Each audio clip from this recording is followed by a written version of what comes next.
시청자 여러분, 안녕하세요. 안녕하세요. 금요일의 과학터치 온라인 강연을 오신 유튜브 시청자 여러분 만나서 반갑습니다. 저는 사회를 맡은 광주 효동초등학교 교사 이경학입니다. 오늘 강연은 한국과학기술원 김성령 교수님과 함께 하도록 하겠습니다. 오늘 두 번째 강연에 맞춰서 이벤트 안내를 간단하게 드리도록 하겠습니다. 금요일의 과학터치 본강연 실시간 이벤트 두 가지가 실시되는데요. 우수 질문과 퀴즈 정답이 있습니다. 모두 열심히 참여하셔서 소정의 모바일 상품권을 받아가시기 바랍니다. 네. 안녕하세요, 교수님. 예, 안녕하세요. 오늘은 쉽게 배우는 바다의 와동류라는 주제로 강연을 해 주신다고 하셨는데요. 오늘 강연에 대해서 간단하게 소개 부탁드립니다. 예, 와동류는 회전하는 유동이라고 합니다. 그래서 바다에 있는 회전하는 유동에 대해서 살펴보고 우리나라 주변에 있는 실제 관측된 와동류에 대해서도 설명하도록 하겠습니다. 네, 교수님 말씀을 들으니까 쉽게 배우는 그 바다의 와동류라는 내용이 굉장히 궁금해지는데요. 교수님의 강연을 들으시면서 궁금하신 사항이 있으면 채팅창을 활용해서 많은 질문을 남겨주시기 바랍니다. 그러면 지금부터 한국과학기술원 김성령 교수님을 모시고 강연을 시작하도록 하겠습니다. 힘찬 박수로 환영해 주시기 바랍니다.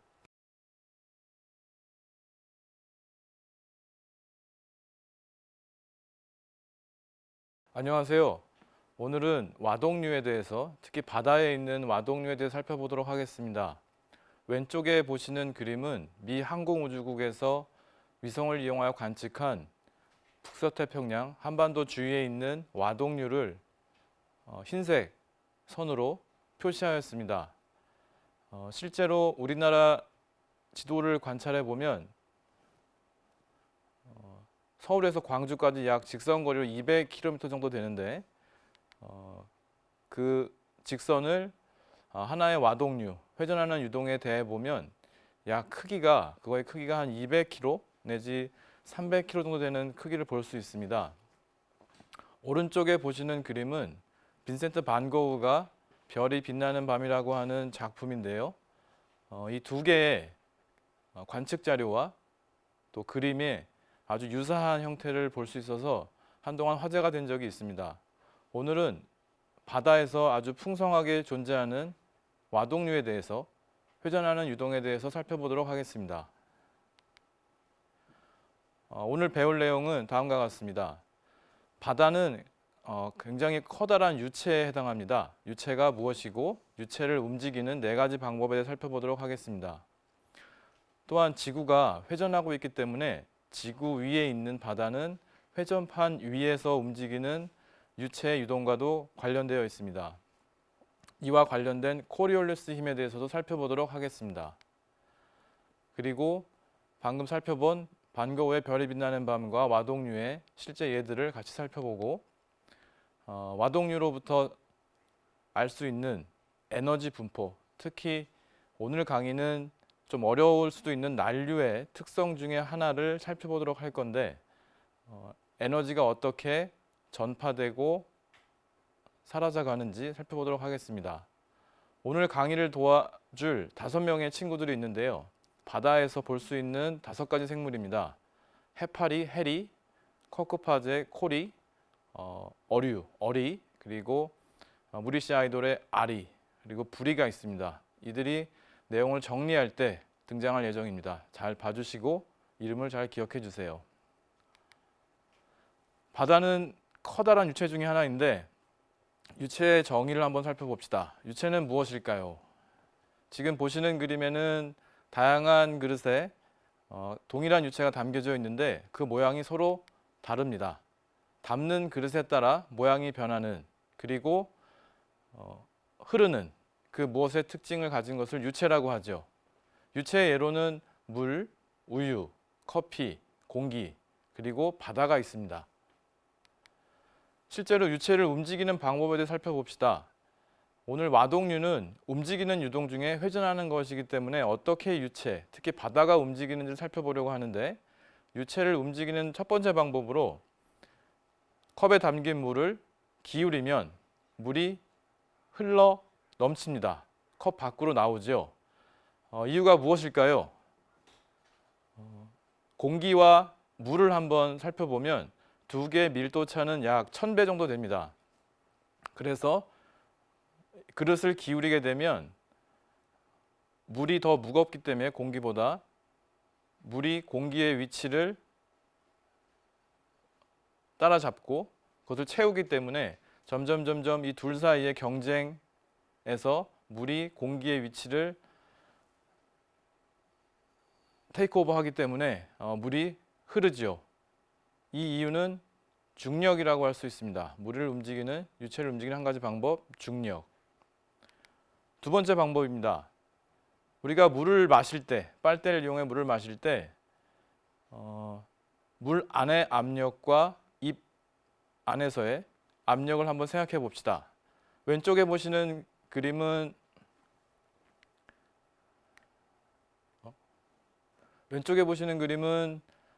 압력이 작용하지 않을 때 우리가 빨대를 넣어둔 상태이고요.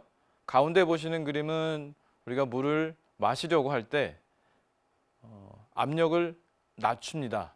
결국에 물이 이 그릇에서 안쪽으로 이동하게 되겠고요. 그리고 오른쪽에 있는 거는 우리가 공기를 불어넣을 때 물이 반대 방향으로 움직이겠습니다. 그래서 유체를 움직이는 두 번째 방법은 압력을 낮추거나 아니면 압력을 가하여서 유체를 움직일 수가 있습니다. 이거를 쉬운 표현으로 압력의 차이를 주게 되면 유체를 움직일 수 있습니다. 세 번째 방법으로 우리가 커피나 코코아를 아니면 컵에 담긴 물을 바람을 불었을 때 물이 한쪽으로 밀려가는 것을 볼 수 있습니다. 주요한 특징으로 공기를 불었는데 어떻게 물이 밀려갈 수 있을까 생각하실 수 있는데 이 유체를 움직이는 세 번째 방법으로 마찰력을 줄 수 있습니다. 공기와 유체 사이에, 공기와 커피, 물 사이의 마찰에 의해서 유체를 움직일 수 있습니다. 네 번째 방법으로는 지금 접시 위에 꿀과 물을 한 방울씩 떨어뜨려서 기울여 봤습니다. 물은 주어진 시간에서 꿀보다 빠르게 이동하는데요. 주어진 시간 동안에 이동하는 양을 가지고서 점성을 생각할 수 있습니다. 꿀이 물보다 점도가 높아서 흐름을 저항하는 성질이 더 큰, 점도가 큰 성질로 인해서 유체를 움직이게 할 수도 있습니다. 이 네 가지 방법을 고려할 수 있고 특히 점도 같은 경우에는 우리 브라우니안 모션이라고 해서 위에서 살펴본 동그란 그 컨테이너 안에 물을 채우고 잉크를 떨어뜨렸을 때 생기는 현상으로도 점도를 표시할 수 있습니다. 유체를 움직이는 네 가지 방법을 살펴보았습니다. 무거운 것은 아래로 움직이는 중력, 그리고 누르고 미는 힘, 빨대로 물을 먹을 때 알 수 있었던 압력의 차, 그리고 바람에 의한 마찰력, 점도에 의한 확산이 있습니다. 앞에서 살펴본 것처럼 유체를 움직이게 할 수 있는데 특히 바다는 자전하는 회전판 위에서의 유동이라고 생각할 수 있기 때문에 우리가 회전판 위에서 물체가 이동할 때 어떠한 일이 있는지 살펴봅시다. 놀이터에 가보면 다음과 같은 놀이기구를 볼 수 있습니다. 아니면 놀이동산에 가서도 말 타는 회전목마 같은 것들을 볼 수 있는데 실제 이 회전하는 판 위에서 물체가 이동할 때 어떤 일이 생기는지 한번 살펴봅시다. 왼쪽에 보시는 그림은 같은 회전판이 반시계 방향으로 회전하고 있다고 가정하겠습니다. 그리고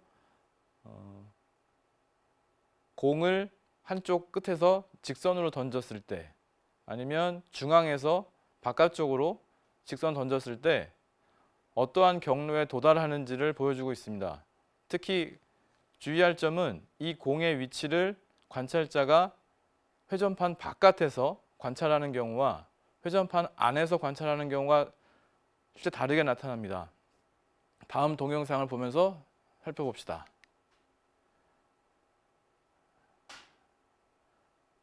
실제 본 동영상은 회전하지 않는 판에서 먼저 직선으로 공을 던졌을 때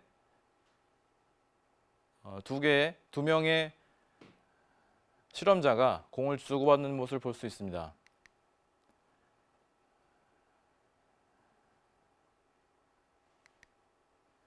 이제 회전하는 경우에 관찰자가 바깥에 있는 경우입니다. 바깥에 있고 회전하는 경우에 공을 직선으로 던졌을 때 반대편에 있는 관찰자가 공을 받지 못하는 것을 볼 수 있고요.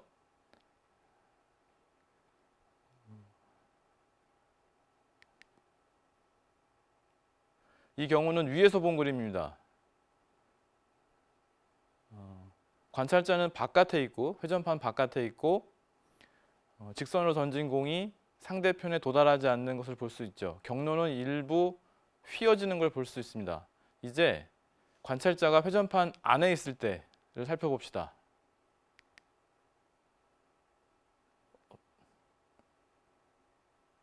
죄송합니다. 이거는 회전판 바깥에 있을 때고요. 이 경우에 이제 카메라가 회전판 안에 있는 경우에 어떻게 공이 움직이느냐 봅시다. 지금 살펴보셨나요? 방금 전에 보았던 동영상에 비해서 회전하는 것이 상당히 크고 원형을 이루는 걸 볼 수 있습니다. 다시 한번 보겠습니다. 회전판 위에서 관찰하고 있습니다. 예. 실제 이 실험을 사람이 아닌 고정된 판 위에서도 실험할 수 있는데요. 우리가 준비한 특별한 그릇이 하나 있습니다. 안쪽으로 기울어져 있고 평면으로 기울어져 있는 그릇에 검정색 공을 직선 운동을 시키도록 하겠습니다. 이때 이 그릇은 원형이고 또 회전하고 있습니다. 두 가지 방법이 있는데 관찰자는 카메라를 이용해서 그릇에 붙어 있게 하는 경우가 한 가지, 그다음에 그릇에 그러니까 함께 움직이는 경우가 파란색이고요. 빨간색은 그릇 바깥쪽에 위치하는 거가 되겠습니다. 지금 동영상을 한번 보시죠. 직선 운동을 하고 있고 검정색 점이 돌아가는 것이 왼쪽에, 그리고 회전 운동을 하지만 가장자리에 있는 점이 고정되어 있는 걸 볼 수 있습니다. 어떤 것일까요? 어떤 것이 회전판 안에서 관찰하고 있는 거, 회전판 바깥에서 하고 있는 걸까요? 쉽게 아실 수 있는 거는 이 가장자리에 있는 점이 회전하게 되면 카메라가 바깥에 있다고 보시면 되겠고요. 회전판과 같이 움직이면 이 점은 움직이지 않겠죠. 그래서 관찰자가 바깥에 있는 경우, 관찰자가 안에 있는 경우입니다. 그래서 실제 직선 운동이 관찰자가 안에 있는 경우에는 원형 운동으로 나타나는 걸 볼 수 있고요. 그 원형 운동이 시간이 갈수록 마찰에 의해서 점점점 직선 운동이 줄어들듯이 이 원형 운동도 줄어드는 것을 볼 수 있습니다.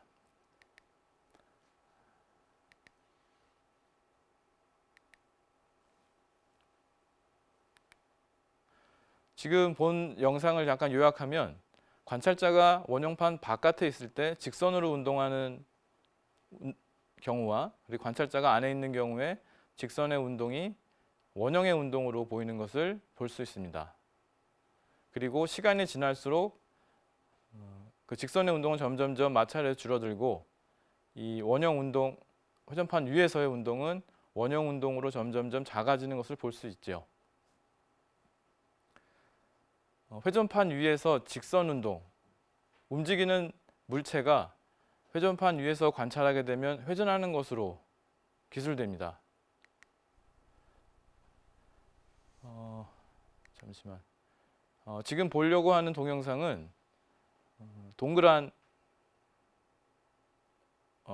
워터탱크, 물탱크에 염료를 떨어뜨릴 예정입니다. 그리고 위에서 본 그림, 그리고 왼쪽에 보시면 거울을 이용해서 수직 방향으로의 그림을 볼 수 있습니다. 수직 방향으로 염료가 어떻게 되는지. 지금은 회전판을 돌리지 않고 그냥 두었습니다. 그때는 어떤 일이 일어나는지 한번 살펴봅시다. 조금 전에 살펴봤던 확산이 일어나고 있습니다. 잉크가 물을 통해서 번져나가고 있습니다. 다른 색도 떨어뜨려 보면 마찬가지로 확산되고 있지요. 우리가 이걸 브라우니안 모션이라고 합니다. 그런데 다음 슬라이드에서는 회전판을 돌리면서 똑같은 실험을 반복할 거고요. 카메라는 회전판 위에 고정되어 있어서 회전판 위에서 관찰하겠습니다. 왼쪽에 있는 수직 방향의 거울에 비친 모습도 잘 봐주세요.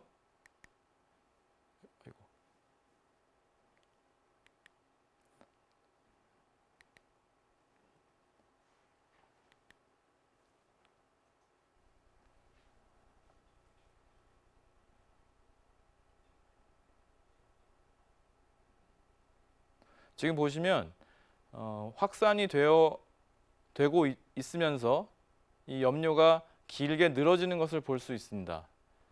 왼쪽에 보시면 염료들이 깊이 방향으로 쭉 늘어지는 모습을 볼 수 있죠. 빨간색 염료도 마찬가지 시간이 지날수록 회전판 위에서 관찰된 염료들이 원형의 회전하는 유동을 보여주고 있습니다. 천천히 움직이고 천천히 그 고유의 특성을 드러내고 있죠. 충분한 시간이 흘렀을 때 나타나는 모습입니다. 회전판이 아닌 일반 확산과 다르게 회전하는 모습, 어떻게 보면 굉장히 예술적이고 예쁜 모습을 볼 수 있는데요.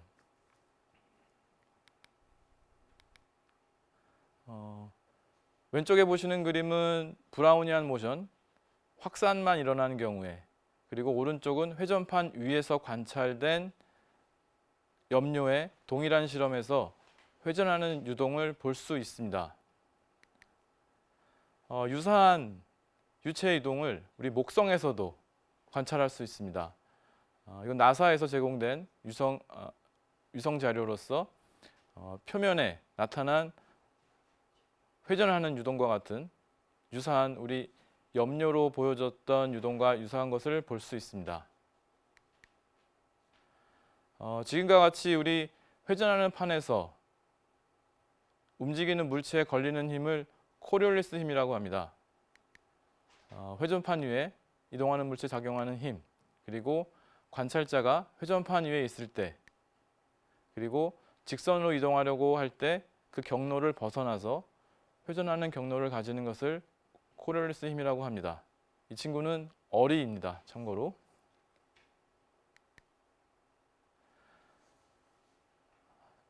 강의 시작 처음에 살펴본 대로 위성에서 관측된 바다에 가득 차 있는 와동류를 볼 수 있습니다. 우리가 이 와동류를 전문 용어로 표현합니다. 지형류라고 하는데, 지형류라고 하는 것은 바다가 기울어져서 생기는 유동이라고 합니다. 대략 공간의 크기가 약 100km 정도, 100km에서 900km 사이겠죠. 그리고 이 유동은 천천히 이동하기 때문에 수주 이상, 몇 개월일 수도 있겠습니다. 천천히 이동하는 와동류가 되겠습니다. 회전하는 유동이 되겠습니다. 그것보다 훨씬 작은 유동들도 있고요. 근데 이 북서태평양에는 쿠로시오라고 하는 특정 유동이 있습니다. 그리고 오른쪽에 보시면 별이 빛나는 밤에서도 밤하늘의 모습을 대기에서 일어나는 난류의 현상을 우리 화가가 가장 잘 묘사하고 또 그것을 자기의 생각으로 표현하였습니다. 그래서 실제 이 묘사된 자연의 현상들이 실제와 거의 유사하고 난류의 특성과 유사하다는 연구 결과도 있습니다.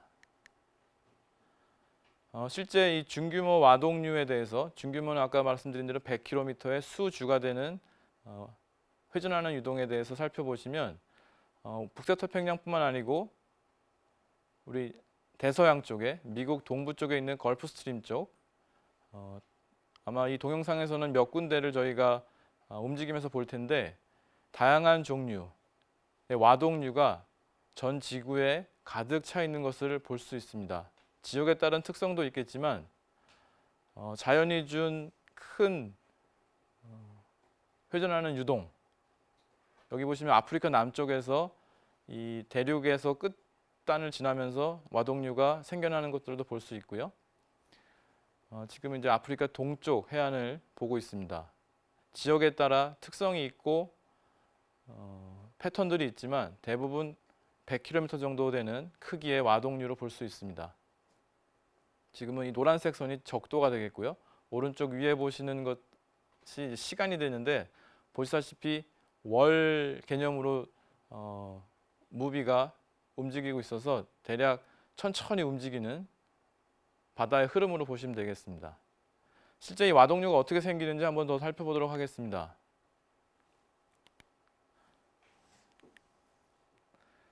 요거는 그 방금 전에 봤던 동영상을 각 지역별로 모아놓은 것인데 전 세계 모든 바다에서 발견되는 와동류를 볼 수 있습니다.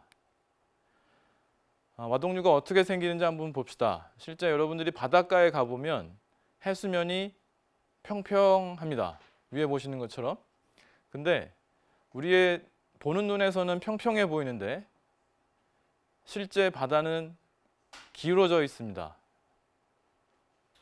그 경우는 어떻게 볼 수 있냐면 우리가 지구 바깥에서 위성을 이용해서 살펴볼 때 해수면이 기울어져 있는 것을 볼 수 있습니다. 지금 보시는 그림은 위성으로 관측된 해수면의 높이를 우리 구글 얼스에다가 올려놓았습니다. 우리나라 중심에 빨간색, 파란색이 의미하는 것은 0, 그러니까 레퍼런스 레벨로부터 높은 거 빨간색, 낮은 거는 파란색으로 표현하고 있습니다. 방금 전에 슬라이드는 우리가 바닷가에 가서 살펴보기 때문에 2차원적인 관점에서 물이 평평하다고 볼 수 있는데 실제 3차원 개념에 우리가 지구 바깥에서 보게 되면 해수면이 높고 낮음이 있다는 얘기는 기울어져 있다는 표현으로 생각해 볼 수 있겠죠. 우리나라 동해에서의 방금 같은 종류의 위성 관측 자료를 그려보았습니다. 색깔이 의미하는 것은 우리가 0으로부터 0 기준점으로부터 플러스 빨간색은 높은 것, 파란색은 낮은 높이가 되겠습니다. 그래서 동해, 우리나라 동해에 빨간색으로 표시되어 있는 모습을 볼 수 있는데 주변보다 해수면의 높이가 높고 이거를 따라 움직이는 해류가 화살표로 표현되어 있습니다. 지금 보시면 이 화살표는 한 격자당 25km 정도 되는데요. 대략 100km 정도 되는 와동류를 보실 수 있습니다. 어떻게 해서 해수면이 기울어지는 것과 와동류가 관계 있는지 한번 살펴보도록 하겠습니다.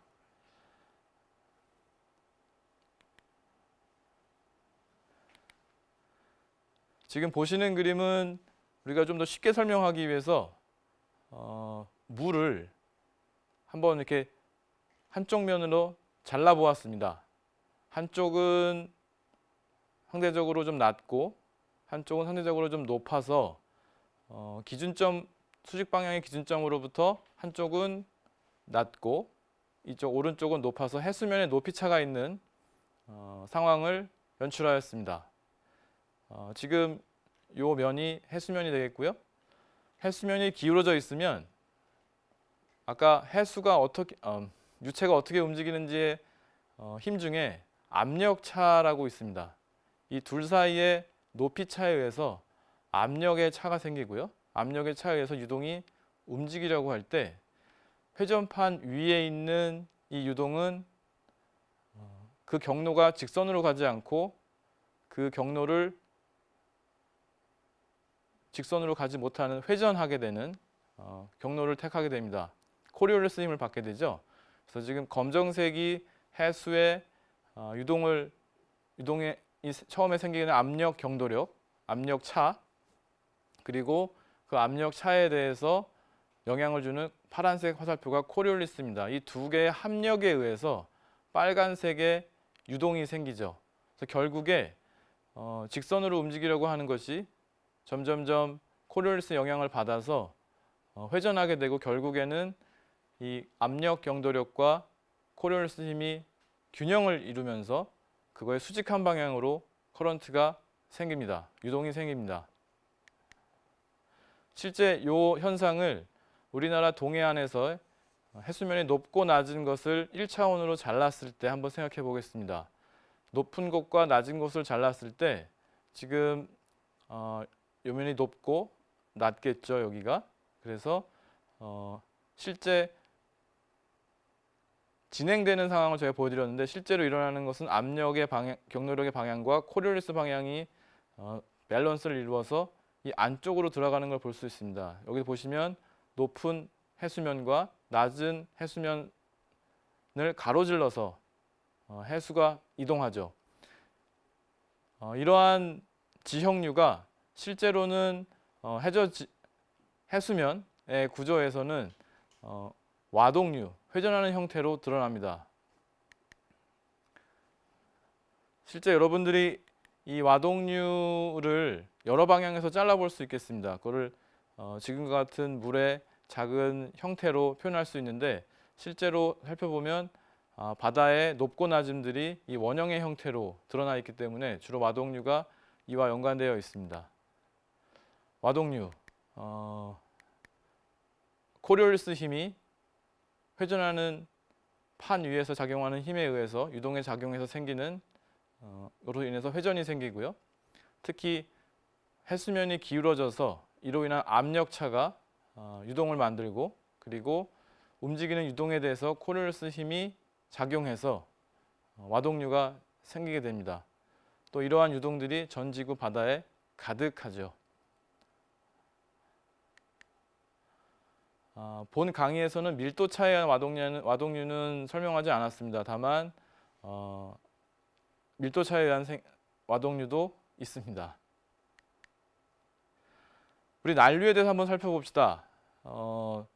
제가 연구하고 있는 분야를 조금 쉽게 표현하고자 이런 내용을 준비하였는데요. 실제 바다에 있는 와동류는 바다에 주입되어 있는 에너지의 어떤 표현이라고 볼 수 있습니다. 그래서 그 에너지들이 어떻게 분포하는지 한번 살펴보려고 하는데 우리 몸무게 분포를 어떻게 하는지 한번 살펴봅시다. 먼저 몸무게 반 학생들이 있을 경우에 몸무게 분포를 어떻게 할지 여러분 혹시 아세요?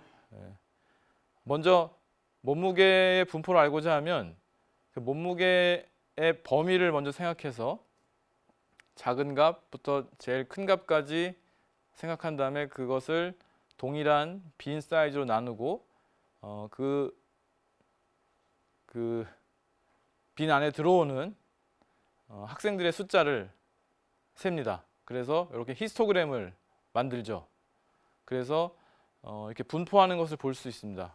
몸무게가 평균적으로 가장 많고 그 다음에 이렇게 분포하는구나 알 수 있습니다. 그리고 학생 수를 연결하여 몸무게 분포도를 완성하죠. 바다에서 에너지 분포도 마찬가지가 되겠습니다. 실제 몸무게의 크기를 이용해서 작은 것부터 큰 걸로 쭉 나열하는 것처럼 바다에서 에너지도 그 에너지를 만들어내는 와동류의 크기의 함수 또는 크기의 분포로 설명할 수 있습니다. 내용이 조금 어려울 수도 있는데 잘 한번 따라와 보세요. 실제 와동류의 에너지 분포가 어떻게 되느냐면 우리가 에너지라는 걸 생각했을 때 운동 에너지를 한번 생각해 보죠. 해수가 바다에서 속도가 있기 때문에 그 운동 에너지는 속도의 제곱에 비례한다고 볼 수 있습니다. 에너지는 속도의 제곱에 비례한다고 볼 수 있습니다. 그리고 우리가 지금 살펴보고자 하는 것은 와동류의 길이, 우리가 회전하는 유동이기 때문에 회전하는 유동의 그 다이어미터, 그 전체 길이를 가지고서 와동류의 에너지를 표현할 수 있습니다. 결국에 에너지를 길이의 함수로 표현하는데 이 길이라는 거는 어떤 거는 뭐 크고 작고 하는 개념이겠지만 요거를 좀 더 쉽게 설명하기 위해서는 크기의 역수, 우리 파수라고 하는데 영어로는 웨이브 넘버가 되겠습니다. 이 영역에서 살펴보면 좀 더 쉽게 이 에너지 분포를 살펴볼 수 있습니다. 여러분들이 나중에 배울 수 있는 부분인데 프리의 변환이라고 해서 주어진 반복된 어떤 내용들을 주기성을 갖는 것끼리 모아서 표현할 수 있습니다. 그래서 우리가 주어진 와동률을 프리의 변환을 하게 되면 파수의 영역에서 살펴볼 수 있고 그 에너지가 어떻게 분포하는지를 알 수 있습니다. 실제 이 빈센트 반 고흐의 별이 빛나는 밤의 그림을 최근에 연구한 학자들이 있습니다. 그 전에 이미 난류에 대해서 한번 잠깐 더 설명을 드리면 러시아 과학자 안드레이 코모그라프는 난류 이론을 개발했는데 그에 따르면 그 난류의 에너지는 길이의 3분의 5 제곱에 비례한다라고 하고 있습니다. 실제로 난류라고 하는 거는 여러분들이 좀 어렵게 생각할 수 있는데 실제 유동이 다양한 성질과 패턴이 있는데 그 중에서 가장 복잡한 형태의 유동으로 생각하시면 쉽겠습니다. 와동류도 그 중에 하나가 되겠습니다. 그래서 에너지가 길이의 3분의 5승이니까 역수를 취하게 되면 마이너스 3분의 5승이 되겠죠. 그래서 이런 식으로 표현이 된다고 이론을 제시했고 실제 빈센트 반 고흐의 그림을 디지털 이미지로 변환해서 그 빛의 밝기를 이용해서 이 빛의 밝기를 염료로 한번 생각해 보시면 아까 전에 우리 실험에 봤던 것처럼 그 와동률을 잘 표현하고 있습니다. 그래서 요 이미지를 자료를 이용해서 방금 전에 보았던 프리의 변환 등을 통해서 에너지로 표현했을 때 실제 이 이론과 거의 흡사한 에너지 패턴을 보여주고 있다고 알려져 있습니다. 실제 에너지는 어떻게 분포하는가 여러분들이 좀 어려울 수도 있지만 실제 바다에 아니면 우리 주변의 환경에서 있는 여러 종류의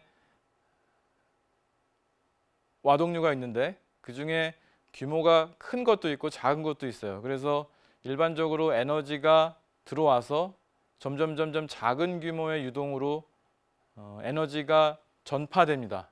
전달된다고 하는데 우리가 순방향 캐스케이드라고 하죠. 그리고 결국에는 작은 규모의 와동류 또는 작은 규모의 유동으로 에너지가 솟아내는 것을 볼 수 있습니다. 근데 이거를 오른쪽에 있는 그림에서처럼 X축은 파수라고 해서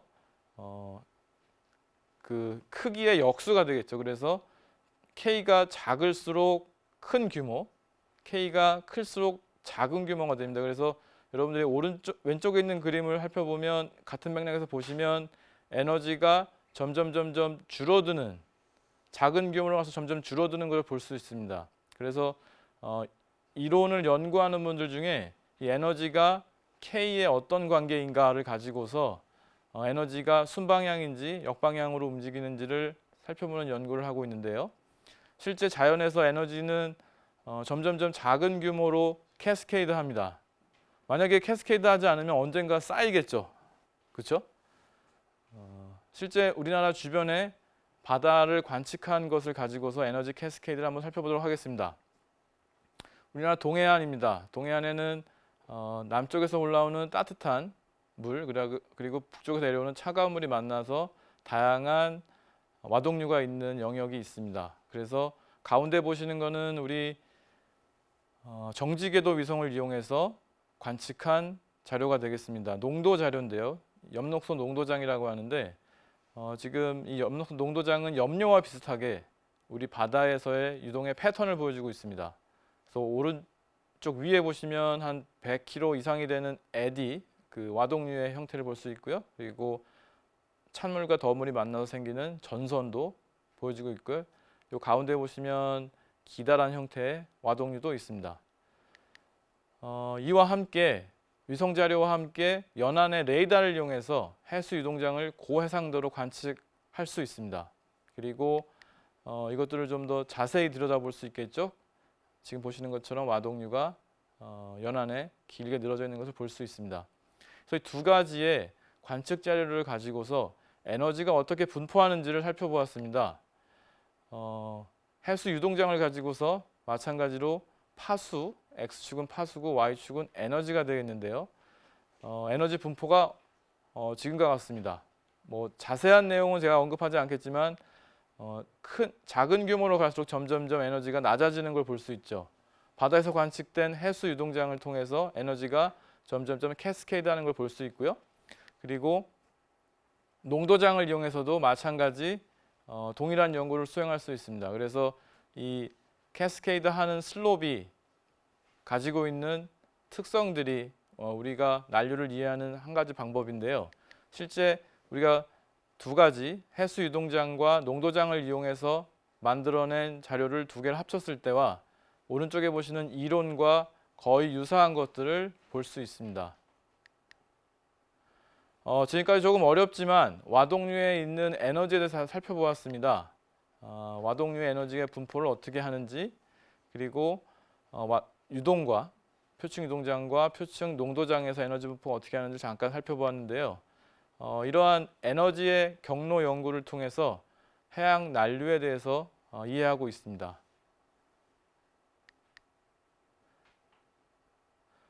지금까지 보았던 기초 상식들과 내용들은 본 책에서 아마 찾아보실 수 있을 겁니다.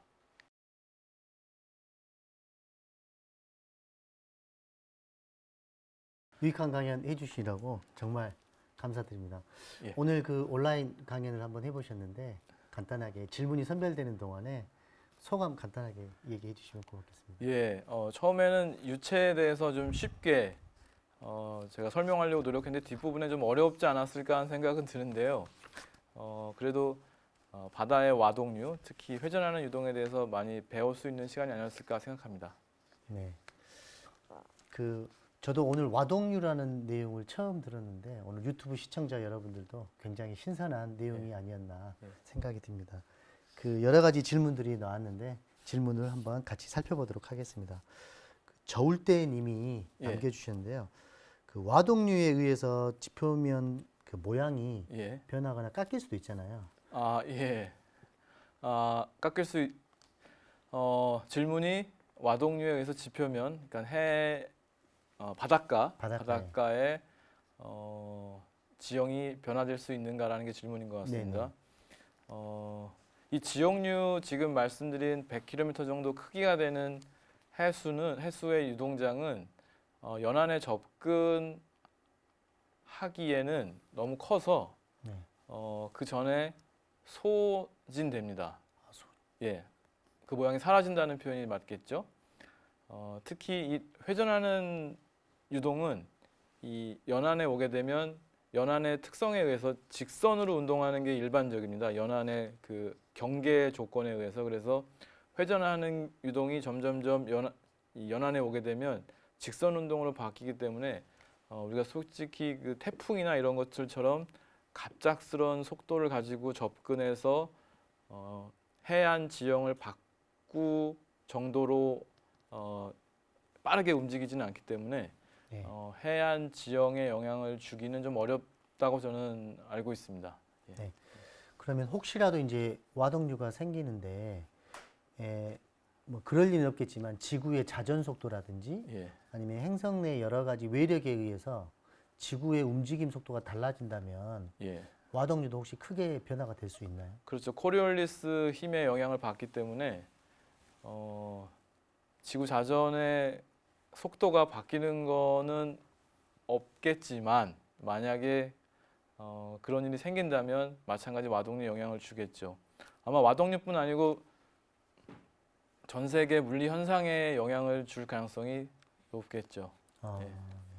그러면 혹시 해수면이 조금 달라지면 지금 빙하가 뭐 녹고 있다고 많이 염려하고 있는데 해수면의 높낮이가 바뀌어지게 되면 와동류의 뭐 속도라든지 그 모양 형태가 조금이라도 변화가 되는지. 요사이 이제 많이들 얘기하고 있는 것들이 이 대서양에 있는 그 걸프 스트림이라고 하는 큰 와동류 일부 바운더리 커런트라고 하는 건데 경계류 것들이 점점 느려지는가 아니면 뭐 그렇지 않은가에 대한 논란들이 있는데요. 네. 그것들이 이제 기후 변화 영향을 주고 있습니다. 그래서 지금 말씀하신 대로 뭐 빙하의 녹음 아니면 빙하가 녹게 돼서 생길 수 있는 현상 중에 하나로도 볼 수 있는데 저도 조금 더 생각해-봐야 될 문제 같습니다. 네. 예. 최은영님께서 남겨주셨어요.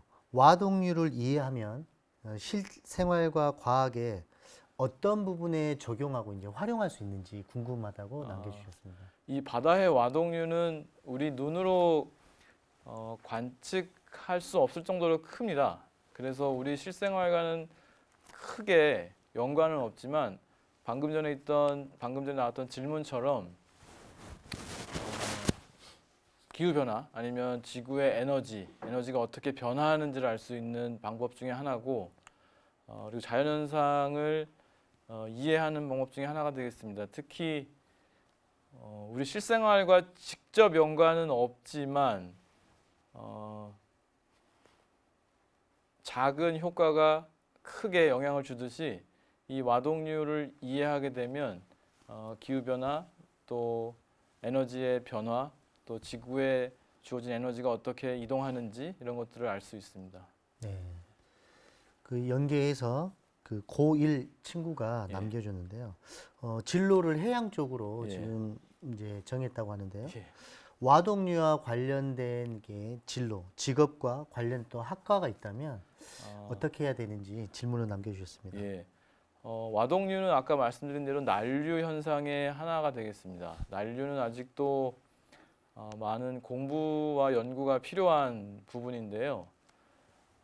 이것들을 실제 실험실에서 실험하는 경우도 있고 아니면 자연현상을 관측해서 이해하는 경우가 있는데 네. 아직도 많은 부분 자연의 현상들을 관측해서 이해해야 될 부분들이 많이 있습니다. 또한 컴퓨터를 이용해서 시뮬레이션을 이용해서도 그런 현상들을 모사하고 있는데 가장 중요한 제 나름의 생각으로 가장 중요한 난류의 이해는 현상을 관측하는 거고 그 관측을 이용해서 이론을 개발하는 것인데 아마 지금 관심 있어 하는 학생도 이 와동류 또는 난류를 좀 더 관측하고 자연현상에서 볼 수 있고 이를 연구할 수 있다면 좋겠습니다. 네. 그 희동님께서 남겨주셨는데요. 그 기체는 액체랑 또 어떻게 다르게 움직이는지 그 물질의 상태에 따라서 조금 차이가 있는지 그리고 또 그것을 확인하는 방법이 어떤 방법이 있는지 궁금하다고 글을 남겨주셨습니다. 그러니까 이제 기체 질문을 제가 한번 좀 네. 더 생각해 보면 기체도 유체의 일부인데 네네. 어떻게 어, 다른지 액체랑. 액체와 어떻게 다르니까 네. 어떻게 보면 물과 공기의 네. 차이를 이용해서 아마 질문을 하신 것 같아요. 뭐 쉬운 접근으로는 아까 말씀드린 대로 밀도 차가 네. 1000배 정도 차이 나기 때문에 공기를 이동시키는 데는 큰 에너지는 그렇게 들지는 않습니다. 물을 움직이기 위한 같은 속도로 움직이기 위한 것보다는 에너지가 적게 들기 때문에 네. 공기 또는 대기의 움직임은 우리 실생활에 정말 날씨나 기후 형태로 영향을 주지요. 근데 이 바다는 특히 밀도뿐만 아니고 열을 가지고 있는 히트 커패시티가 훨씬 크기 때문에 네. 공기에 비해서 열을 보유하고 있고 열에 대한 반응을 하는 데 있어서 이 저장소 같은 역할을 합니다. 그래서 조금은 다른 네. 제가 뭐 구체적으로 다 말씀드렸지만 조금은 다른 네. 유체라고 말씀드리고요. 어떻게 보면 큰 에너지를 가지고 있는 유체로 보시는 게 바다고 또 그거에 대한 상호작용 또는 우리 실생활에 가장 가깝게 다가올 수 있는 대기의 운동이 아마 하나 또 유체 이해가 될 것 같습니다. 예. 네. 코스모스님께서 남겨주셨는데요. 그 와동류는 바다가 기울어져서 이제 생긴다고 이제 했는데요. 그러면 구체적으로 해수면이 기울어진 이유가 있을 것 같은데 그렇죠. 어떤 이유가 있는지 궁금하다고 남겨주셨습니다. 예. 제가 언급하진 않았는데요. 실제 바다가 어떻게 기울어지느냐는 질문을 하신다면 몇 가지 이유가 있는데 바람이 불어서 생기는 게 하나가 있고요. 또 하나는 밀도 차에 의해서 기울어질 수도 있고요. 이 두 가지가 주요한 원인으로 보시는 게 맞을 것 같습니다. 밀도 차라고 하는 것은 이 와동류의 크기가 약 100km 이상이다 보니까 한쪽 지역과 다른 쪽 지역의 밀도 차에 의해서 물이 기울을 수 있고요. 또 하나 바람이라는 것은 바람이 불어서 해수면이 이렇게 쓸려가는 마찰에 의해서 표층이 이동하게 돼서 기울어지는 일이 생깁니다. 예. 그럼 지각 변동 이유도 있고 아니면 뭐 다른 이유도 뭐 여러 가지가 있겠다고 저희가 생각하면 될까요? 지각 변동보다는 이제 네. 지금 말씀드린 그 바람에 의한 거 그리고 밀도 차이, 차이로.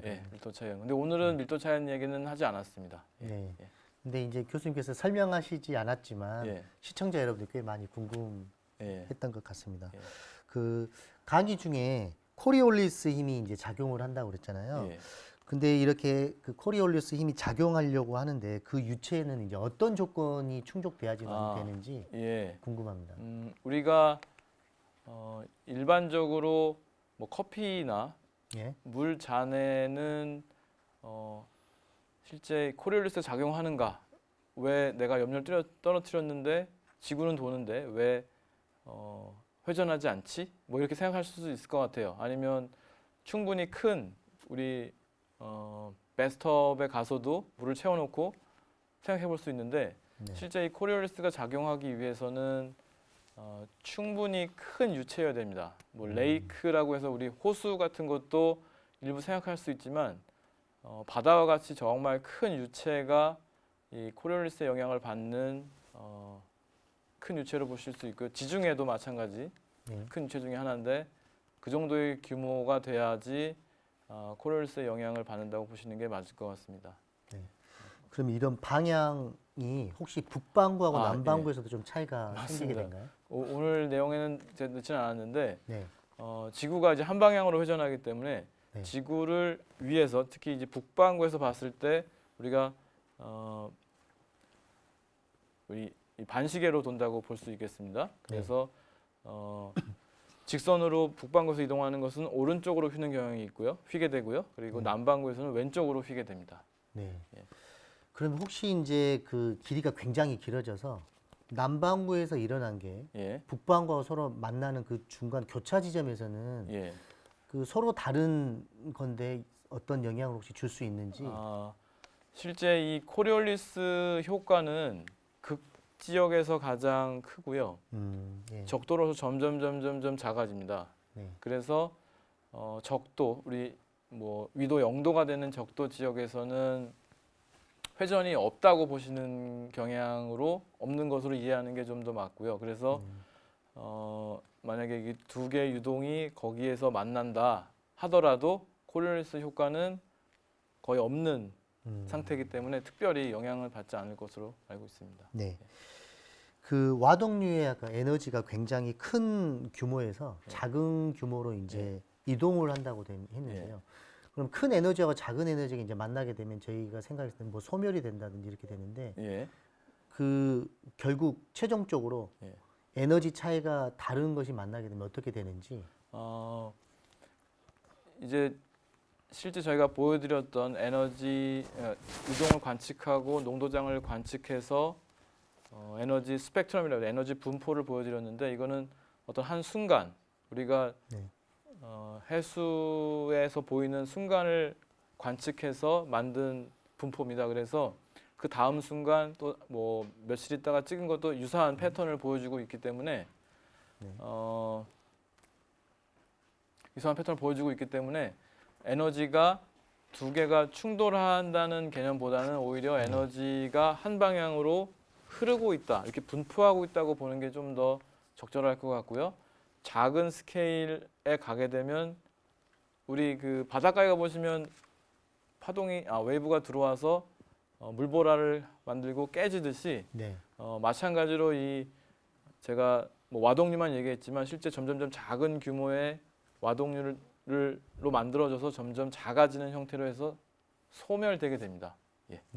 아까 교수님께서 이제 와동류 같은 경우는 저분이 호수나 이런 데는 좀 보기가 어렵다고 얘기하셨는데요. 그럼 와동류는 모든 바다에 지금 존재하고 있다 이렇게 생각을 해도 예, 될까요? 맞습니다. 모든 바다에. 예. 네.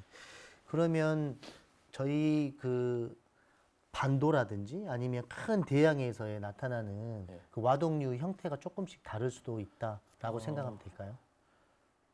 일반적으로는 네. 뭐 지금 말씀드린 대로 지형류 약 100km, 오도가 100km 정도 되는 회전하는 유동인데 시계 방향도 있고 반시계 방향도 네. 쌍으로 있기도 합니다.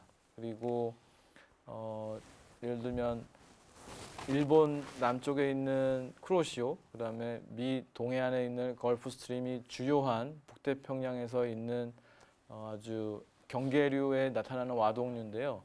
네. 말씀하신 대로 우리 아프리카 남쪽에 가보면은 그 아프리카 대륙 끝 팁에서 유동이 이렇게 어떻게 표현할까요? 이렇게 바뀌는. 그 팁에서 이제 폭폭폭 튀어나오는 듯한 네네. 이렇게 무슨 그 기차 기관차에서 그 구름 나오듯이 뭐 네. 하는 그런 이렇게 되는 현상도 있어서 아마 지형에 따라서도 좀 영향을 받습니다. 예. 네. 그 저울대님께서 남겨주셨는데요. 와동류에서 이제 의해서 인간에 대한 피해가 오거나 예. 특히 저에게 좀 해로운 손해를 보는 영향을 끼친 경우들이 있는지 그런 예시가 있으면 네, 얘기해 주시면 좋을 것 같습니다. 글쎄 자연 현상이라고 하는 거는 어떻게 보면 인간에게 이로울 수도 있고 아니면 인간에게 해로울 수도 있는데 제가 아는 한 이 와동류는 그 큰 규모의 와동류 유동이고 특히 이 와동류와 함께 그 바다 속에 있는 영양염들이 오르락 내리락 할 수 있는 조건들이 있어요. 그래서 어장을 형성하거나 아니면 아주 난류 형태의 믹싱들이 일어나서 뭐 어족 자원들이 아주 좋아하는 그 경우도 있을 수 있기 때문에 뭐 저는 오히려 유해한 건 아니고 네. 오히려 더 의미 있는 유동이라고 생각을 합니다. 네. 저희가 이제 학교에서 공부할 때 그 태풍이 일어났을 때 예. 그 바다에 있는 여러 가지 영양분이 한 번씩 섞여지고 예. 청소 역할도 예. 해준다. 예. 뭐 이런 건데 교수님께서는 방금 이제 밀도에 의해서 먹이 이런 것들 좀 움직일 수 있다. 예. 그런 예. 말씀이신 것 같습니다. 이호준 크라운 샘도에서 보내주셨는데요. 그 해수면의 높낮이가 예. 그 등고선처럼 이렇게 보이는데요. 예. 이렇게 보이는 이제 지도가 있는데 넓은 바다가 있는 곳에서 과연 이제 해수면의 이 높이를 예. 어떻게 측정을 하는지 아. 궁금하다고 남겨주셨습니다. 그 위성을 이용하는데 특히 위성에서 네. 전자기파를 이용해서 이 해저면 바닥 그리고 해수면의 높이를 정밀하게 잴 수 있는 방법이 있습니다. 이 뭐 지오이드라고 하는 우리 해수면 바닥의 정보와 그리고 해수면 위에서의 높이를 재서 실제로 위성이 그 경로를 일정하게 회전하면서 해수면의 높이를 재고요. 이 높이의 네. 기울기를 이용해서 우리가 지금과 같은 지형류 맵을 만들어낼 수 있습니다. 그래서 구체적인 용어로 알티미터라고 하는 장비를 이용해서 네. 해수면의 높이를 관측하고 있습니다. 네. 그 예를 들어서 산소 그 주입기 등으로 물 안에 인공적으로 이제 수리를 이제 가하게 되면 물살이 생길 수도 있는 것 같거든요. 그러면 이렇게 물살을 우리가 인위적으로 만든 것도 와동류로 혹시 볼 수 있는지.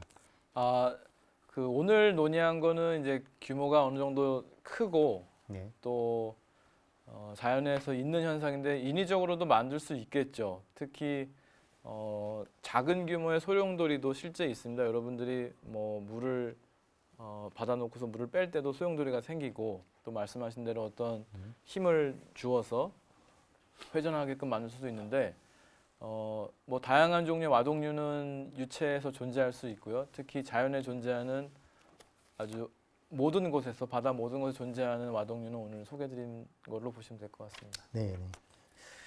그 원형처럼 도는 그 와동류에서 일어나는 현상과 예, 다른 형태에서 생기는 와동류하고 예. 그 모양이 봤을 때 확산되는 게 좀 다리 이렇게 보일 수 있는 건지 그게 궁금하다고 남겨주셨어요. 혹시 아까 전에 그 물탱크 2개를 가지고 실험한 거에 대한 네네네. 질문이 될 수도 있을 것 같은데요.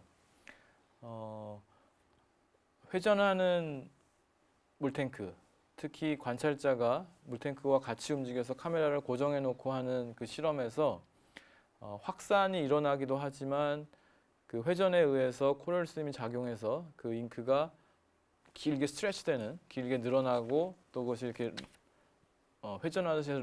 회전하듯이 돼서 이렇게 랩이라고 하는데요. 이렇게 돌아서 말리는 것 같은 것들을 볼 수 있습니다. 그래서 그게 어떻게 보면 이 회전판 위에서의 와동류를 이해할 수 있는 가장 쉬운 방법이고, 제가 질문을 다 이해하지 못했지만 아마 그 회전하지 않는 판에서의 것과는 전혀 다른 현상들을 볼 수 있다는 것을 좀 네. 강조하고 싶습니다. 예. 교수님께서 아까 강의하셨던 그런 내용을 저희가 실험하기 위해서 혹시 턴테이블 좀 사용해서 맞습니다. 그렇게 할 수 이게 있죠. 그런 예, 방법이 예, 또 있겠습니다. 예, 네. 예. 그 또 하나 질문인데요. 이동규님께서 남겨주셨는데요. 그래서 그럼 태풍은 예. 와동류에서 생긴 건지 궁금하다고 아. 남겨주셨거든요. 실제 이 태풍이라고 하는 것은 어떻게 보면 그 저도 뭐 이 와동류의 일부라고 말씀드리기는 좀 어렵고 제가 말씀드린 와동류는 뭐 규모나 또 움직이는 형태나 이런 것들이 특정되어 있습니다. 특히 천천히 움직이고 하는 것들이 특정되어 있는데 글쎄요, 이 태풍하고는 좀 다르다고 말씀드릴게요. 쉽게는 다르고 태풍은 어떻게 보면 그 바다에서의 열 에너지 그것들이 특정하게 이제 뭐 포커스돼서 생길 수 있는 조건들이 있는데요. 그 부분은 제가 뭐 깊이 알고 있지 않아서 아마 여기까지 답변하는 게 맞을 것 같습니다. 다른 접근으로 저희가 좀 생각하는 예, 게 예, 맞을 것 같습니다. 예. 그 교수님이 이제 와동류 이쪽을 연구를 하시면서 그 가장 힘들었던 연구 그리고 예. 이 와동류 관련해서 또 새로운 연구도 아마 계획하고 예. 계실 것 같은데요. 이 두 가지 간단하게 얘기해 주시면 고맙겠습니다. 이 지구 유체라고 하는데 지오피지컬 플루이드라고 하는데 이 지오피지컬 플루이드는 저희 눈으로는 잘 보기 어렵습니다. 특히 규모가 크기 때문에 위성이나 다른 희소한 장비들을 이용해서 관측할 수 있습니다. 그러다 보니까 자연현상을 이해하려고 해도 장비나 어떤 제약들이 좀 많은데 실제 이런 자연현상들은 연구에서 점점 재미있어요. 재미있는데 실제 요사이 보면 이제 학생들은 눈에 보이는 거 또 아니면 지금 자기가 직접 경험할 수 있는 거에 관심이 좀 많고 어떻게 보면 눈으로 볼 수 없지만 우리가 이것들을 생각하고 추론하고 하는 그런 연구들은 좀 어려워하는 것 같은 인상을 받을 때가 많은데 뭐 이제 그런 부분에서 굉장히 좀 챌린지가 많이 되고 있고요. 그리고 향후 연구는 이 난류 이동도 현재 규모가 지금 뭐 100km, 10km, 1km 정도까지 저희가 이제 현재 연구하고 있는데 아마 그 밑에 단계까지도 좀 연구를 하면서 단순히 와동류뿐만 아니고 그 작은 규모에서의 일어날 수 있는 네. 실제 바다에서 현상들이 많이 있습니다. 그래서 그 와동류뿐만 아니고 뭐 웨이브일 수도 있고 파랑일 수도 있고 그래서 이것들이 섞여 있을 때 어떠한 서로의 상호작용이 있고 그것들이 에너지 캐스케드에 어떻게 일어나는지를 보는 것도 의미 있다고 생각합니다. 그래서 아마 향후 연구는 그쪽으로 진행될 예정입니다. 네. 저희가 아까 와동류 얘기 들으면서 와동류가 이제 에너지가 큰 것도 있고 뭐 작은 것도 있는데 저희가 바다하게 되면 이제 배 움직임을 생각하고 있는데 이런 와동류를 염두에 두고 앞으로 뭐 선박 부분에 예. 엔지니어적인 측면에서 혹시 연구되거나 음. 서로 이렇게 협업해서 하는 그런 부분도 있는지 좀 궁금합니다. 실제 이제 바다에서는 어떻게 보면 그 제한된 환경에서 선박 같은 경우 아니면 수중 드론 같이 배터리로 움직이는 환경인데요. 실제 이 와동류의 움직임을 보면 이 다른 방향, 뭐 시계 방향, 반시계 방향의 쌍으로 움직이는 경우도 있는데 이 그 경계를 지날 때 가장 에너지가 적게 든다고 알려져 있습니다. 그래서 그 와동류를 좀 이해하는 경우에 최적 경로를 찾을 수도 있고요. 그래서 배터리로 움직이는 뭐 수중 드론이나 이런 것들이 좀 더 에너지 손실이 적게 해서 실제 관측을 하는 방법도 제한되고 있고 선박 같은 경우도 이 와동류라는 게 어떻게 보면 쉬어 커런트, 그러니까 방향이 좀 다른 서로 다른 방향의 커런트로 볼 수 있기 때문에 네. 그것들을 저항하면서 가는 것보다는 그것들을 잘 피해서 가는 방법도 하나의 방법이기 때문에 뭐 선박의 운영에 있어서 한번 고려해 볼 만한 정보가 되겠습니다. 예를 들어서 이제 와동류의 그 분포들을 지구에 있는 전체 와동류를 뭐 시기별로 분석한다든지 예. 그걸 그 현황을 가지고 있으면 선박을 뭐 운행하는데 그걸 참조하는 굉장히 좋은 자료가 될 것 같거든요. 그렇죠. 요새는 뭐 거의 실시간으로 이제 위성 관측이 되고 있기 때문에 네네. 현장에서도 직접 그것들을 좀 고려해 볼 수 있을 것 같습니다. 네. 예.